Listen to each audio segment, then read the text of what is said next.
Welcome back to another North Carolina Tar Heels football podcast here on TarHeelIllustrated.com. And if you're watching us on our rapidly growing YouTube channel, that is Tar Heel Illustrated, I'm THI publisher Andrew Jones, and joining me is THI staff writer Brandon Peay. Brandon and I have been monitoring fall camp as closely as you possibly can. Been at all the open practices. I've been over there every time there's availability. I am there. I feel like I've taken up partial residence in Chapel Hill over at the Keenan Football Center and Coleman Practice Complex. Brandon, you have obviously been there quite a bit as well. So what we're doing here is we're beginning a 9-part series where you and I are going to discuss each of the position groups. Defensively, we're going to sort of lump a few of these together as we discuss the whole side of defense. We're not going to do a safety pod, a star pod, a corner pod. We're doing a DB pod here. Defensive backs is what we're going to start off with.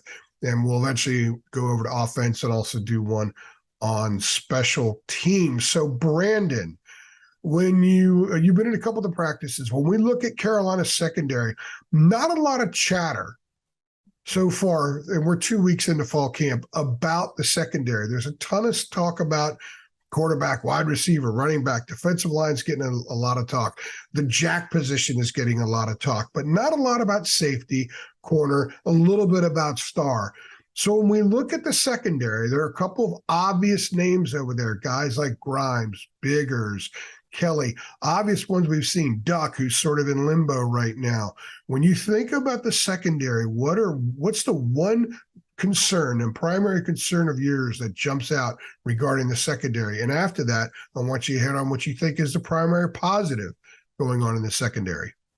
All right, well, the primary concern for me in the secondary would probably have to be that star position, that star position, because Ja'Qurious Conley probably won't be ready for the beginning of the season. No. If Ja'Qurious Conley was ready to go for game one, I honestly don't think there would be any deficiencies in this secondary.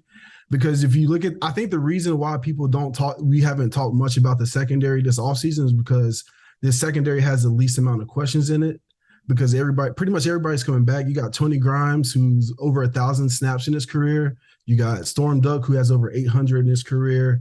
You got Gio Biggers, he has over 500. Same with Cam Kelly. So it's an experienced group. So I think that's why we haven't talked about him as much, because there's not as many questions. Yeah, it doesn't appear that there's a lot of position battles going on. And I echo what you said with respect to star. Right now, Deandre Boykins is the guy going with the ones. He told us that the other day. Behind him is Obi Egbuna, who has a lot of experience in the program. He's gotten some important game reps sporadically at corner. I think it's interesting that he's a guy there at star. Don Chapman told us a couple of days ago he's also getting some work at star. But I agree with you. I think when you listen to DeAndre's description of what the star position is, I mean, you could just put star position, look it up, and see an image of Conley. He is perfect for that, because the run fits are so important with that, but obviously so is the coverage. And it's almost like a modified linebacker or hybrid strong safety with just a pinch of corner quickness and coverage ability. And I think that's Conley. I think that suits him to a T, but he's probably not going to be ready until October. They would like Notre Dame to be when he comes back. He's not going to play in those first 3 games. I don't think there's any way he plays in those first 3 games. I've seen him at practice. I've seen him working with AJ Blue, trying to get his body going, working on a lot of lateral stuff. From my vantage point, he looks great, but that's not football stuff. It's just doing some light drill work. So you don't want to be 90% when you're coming back from that kind of injury. You want to be 100%, and you want it tested and proven for a while before you get back on the field. So that's why I think Virginia Tech is probably a more honest target date for Conley at star. So until he comes back, I do think that's a question mark. Boykins hasn't played much at all. Egbuna's sort of been a little bit sporadic, like I said, with his playing time, but he's been in the program. He's a smart guy. I wouldn't be surprised to see Chapman get a lot of reps there. Last year he played nickel, corner, and both safety spots. And he's a really smart guy, and he's an experienced guy. So I wouldn't be surprised if they roll with him some, especially if Biggers and Kelly remain healthy at safety. I think if you're going to put the guys who are the most grizzled dudes in the field that are going to make the fewest number of mistakes, I think Chapman finds his way into the star position a little bit more than maybe he would have over this first 3 games because there is a need there. Yeah, and the positive thing that we can take out of it is Boykins, he was a very highly touted recruit. So if he can live up to that expectation, then there will be no problem in the secondary at all. But he's still young, and that's the thing. But here's what I find encouraging is that when they give us somebody to talk to, that means that they're doing well in camp. Okay. When they gave us Kobe Paysor, the receiver, that means that, and we saw with our own eyes, we saw him make some plays, that he's doing well in camp, even though the guys haven't played much. So I think that's the case with Deandre. You're right. And he got on the field a little bit as a nickel last year. And I remember seeing him in spring because he was an early enrollee. And I looked out there and said, man, he looks like a dude that just came in from high school. But when I saw him here when I seen him here in the last couple of weeks, and this is obviously a year and a half later, but the beauty of watching these guys transform when they get to college. He doesn't look like that kid anymore. He looks like he's got that little dude thing going on instead of the just came from high school kid thing going on. And you're right. He was highly regarded. He's considered someone that could cover, but he loves the physicality. He told us he loves the physicality of that position. And if you're going to play a position like star, where you have a lot of different responsibilities and communication is part of it, you've got to love it. You've got to have a passion to be really good at it. There's one thing about being good. There's one thing about being really good. The passion usually takes you from good to really good in anything in life, but certainly on the football field. Oh yeah, for sure. And and with the thing with the secondary as a whole, well, we were talking about the star position, but I think with the combination of Chapman and Boona, if Boykins doesn't work out, I think those two are experienced enough to get UNC through those first 3 or 4 weeks until Conley can come back. I think that is a positive thing about the star position. There's 2 other concerns about the secondary, and I'll get to the Storm Duck thing in a minute, but the consistency of the safeties, they've played a lot. And if you were to make a huddle video of Cam Kelly, you can make a great huddle video. Yeah. Because there's enough really impressive stuff there to make a video that you send out to everybody and they're like, wow, this guy's something. The problem is there's the flip side to that. And Cam is honest about it. He's discussed it with us about that. And that has been a point of emphasis, consistency. You're only as good as your baseline and your baseline performance. And you can be really good on 6 snaps, but the 7th snap of possession, if it's completely botched, it's a 40-yard touchdown, and that nullifies the other 6. That is what he's been working on. Gio Biggers, we haven't heard as much about the inconsistency with him. I think he needs more experience. He's really only played a lot for the first time last year, but there are a lot of really comfortable things about his game as well. But there's still a consistency deal with that group, including Chapman. Chapman graded out better as a true freshman than he has since then. He's had he had banged up a couple of times as well, so I know that affected him. But I think at safety, it's all about consistency. Find out where your level is. You got to stay there. Like your baseline, you have to stay there. You can't dip below the baseline. I think that's what's really important for that group, Brandon. Yeah. Speaking of consistency, earlier this week I was doing some research that we have to do, and I was on PFF, and Cam Kelly has the biggest range of grade. Like, for example, one of his highest grades is 86 against who was it? Duke. But then he also has a 31 against NC State. Like those two, like he has out of everybody on the team, he has like one of the biggest ranges of as anybody on the team. Like, so that's one. And a guy like him, he's got to move that 31 up to like 58 or 60. Yeah, yeah. So if that's the low end and everything else is above, and he bounces up to the 86 every once in a while, suddenly you have a really good player. Yeah. And that's the key there. I think with Biggers, it's similar to that, but much more so with Kelly. A couple of other names that people haven't talked a whole lot about, but one is very intriguing because we've heard his name pop up from some players here the last few days. Before I mention him, I'll go to Dontavious Nash, who's been in the program. He was the first commit in the class of 21, 20, it was all the way back in 2019. He committed at Showtime camp. I think that I'm looking forward to seeing him get on the field when he has opportunities to get on the field, because I'm intrigued by his potential. He's back there at safety as well, and he gives it depth, but he's also a guy that's going to have an opportunity to get on the field a little bit in certain situations and learn. And if somebody goes down, let's say it takes Conley a while. Let's say Boykins isn't quite ready and Chapman's got to play star a lot, and either Kelly or Biggers goes down, you're probably going to be looking at Dontavious Nash on the field. Yeah, and Dontavious Nash is a safety that can really hit. I used to go watch him play in his high school days.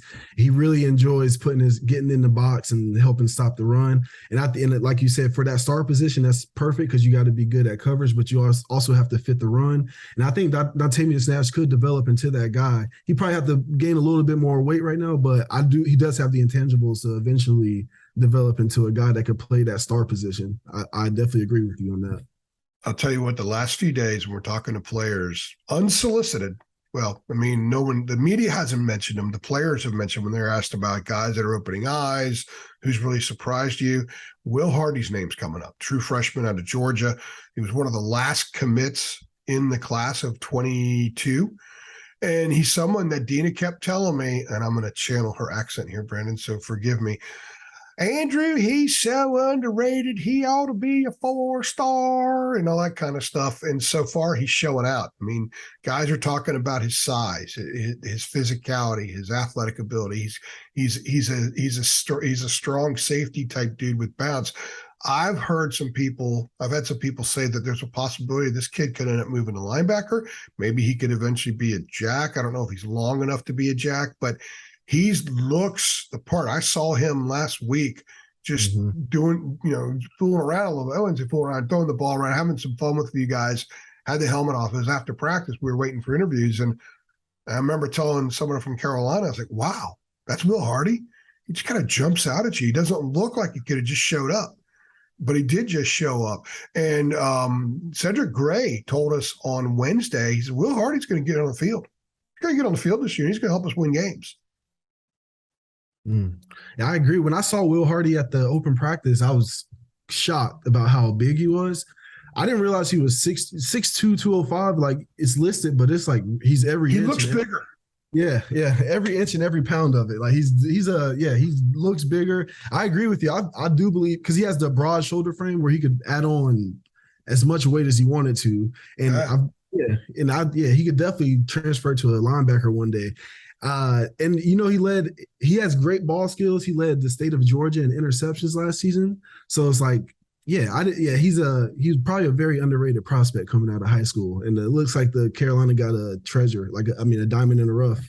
Not even in the rough. Yeah, he was offered by some big time schools, obviously, but I think he went under the radar for a lot of people. We know how excited people are when a kid commits based on the traffic of the content, either the videos that Dean and I do or the articles. And the Will Hardy ones, that was like among the lowest, the lightest traffic for the articles and views on the videos. So people, they weren't wowed by him. But I think that by mid to late October, some Carolina fans who were pretty interested are going to probably know who he is and say, oh, yeah, we've got that kid around here for a few more years. So it's going to be interesting to see what he becomes. I mentioned Storm Duck, so we might as well go to Storm Duck. I don't know 100% what's going on there. So I'll just say that straight right out front. I do not know 100% what's going on there. It's really been a challenge for him to overcome the variety of things that he's had to overcome, the ailments. And I know that early on in fall camp, he wasn't participating. Mac told us a couple of days ago that the only 3 players on the roster that absolutely will not play in the Florida A&M game are Jaleel Taylor, Jaquarius Conley, and now Antoine Green. So he didn't mention Storm Duck. So I don't really know what's going on with Storm Duck. If he's healthy and he's there, Carolina's got 2, what Mac Brown would call pros at corner. And I think it's very important because if you've got Duck fully healthy, playing to his potential at 1, and you got Grimes doing his thing and growing his game at the other corner, boy, that's very difficult for the offense to sort of pick who you're going to pick on.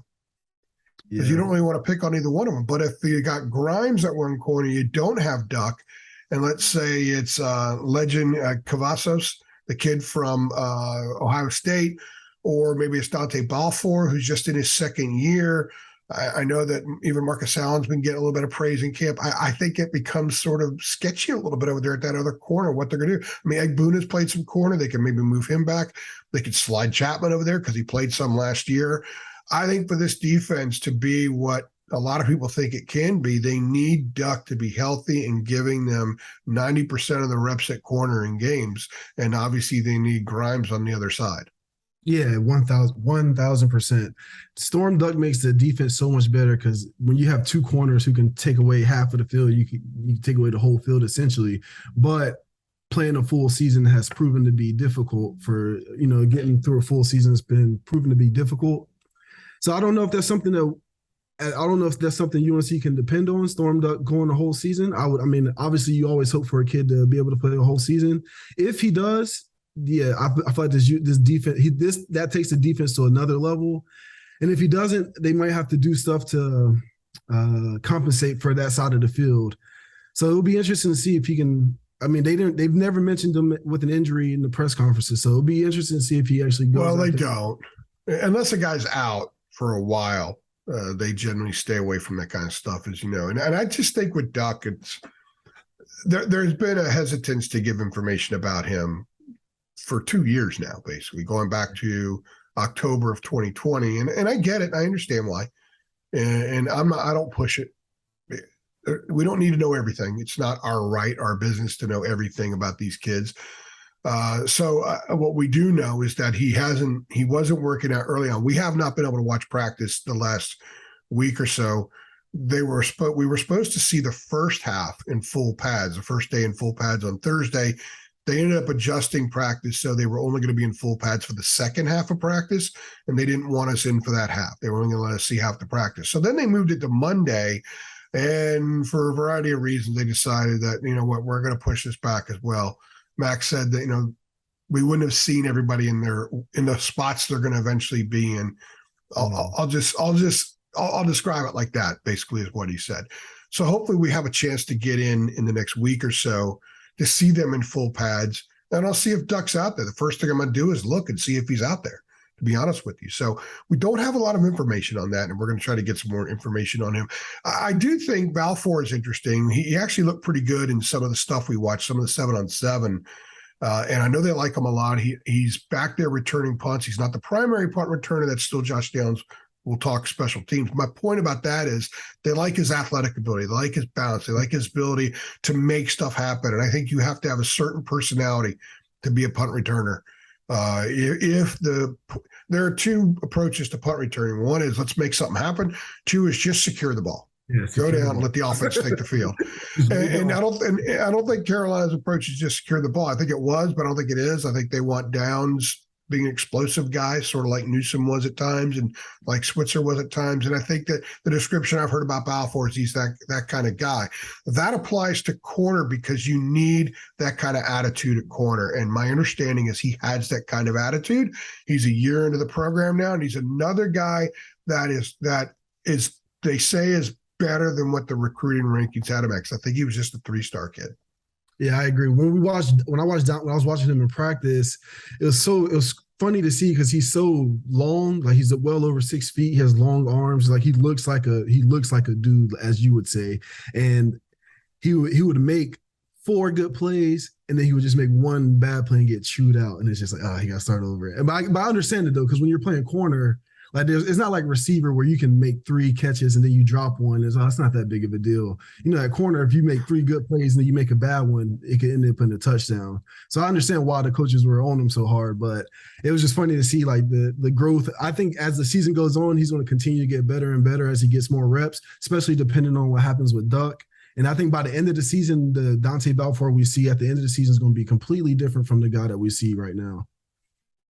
That would be good for Carolina, especially if he's the one who has to get out there and play a lot of snaps. So I think, to me, the theme with the secondary right now is health.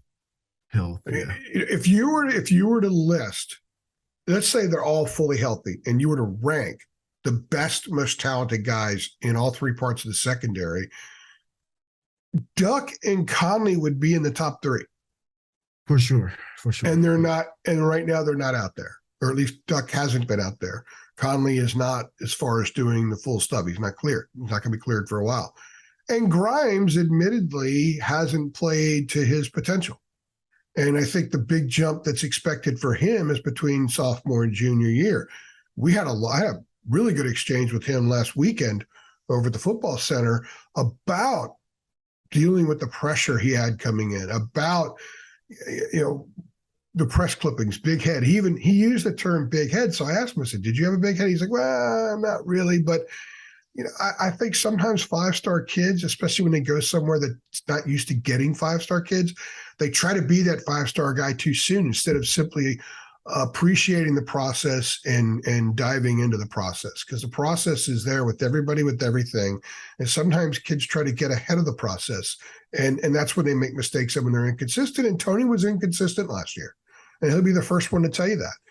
So again, consistency is a word that comes up as well. And I think that those are the two themes of the secondary, Brandon. They got to get healthy.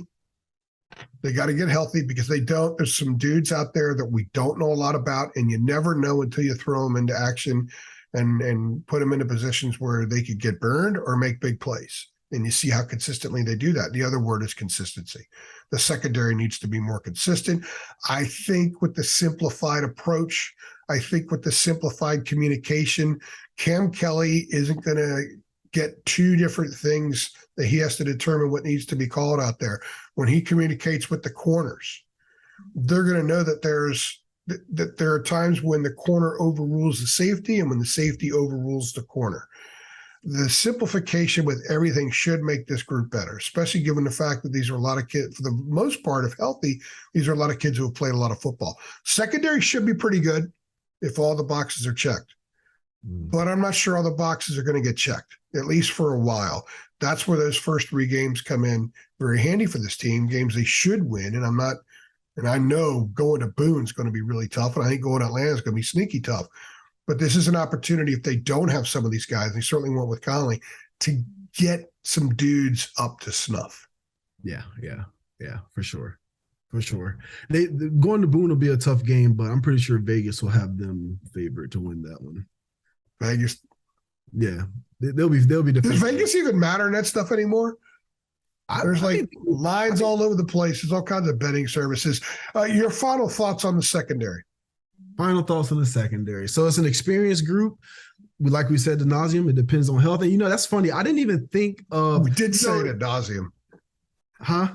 We did say it ad nauseum, by the way. I repeated myself like 6 times. When you think about a group, like a football, like a position group or just a team in the preseason, me personally, I never consider the injuries that they may have going into the season. And it's funny that you mentioned Storm Duck, because before this podcast, I was thinking of secondary. I didn't even think of him being out as a possibility, but then we talk about it, it's like, he's been out most of his career. So guys get hurt. Yeah. So that's something that you gotta look. That's why depth is so important. So this group just has to stay healthy. If they stay healthy, I believe it can be among the best in the ACC.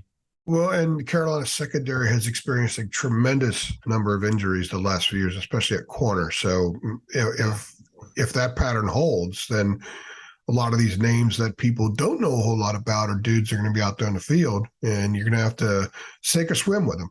For Brandon Peay, I'm Andrew Jones. You have been listening to part 1 of our 9-part series looking at Carolina's position groups as we gear ourselves toward the opening of the season. It's just a couple of weeks away. August 27th, Florida A&M visits Kenan Stadium.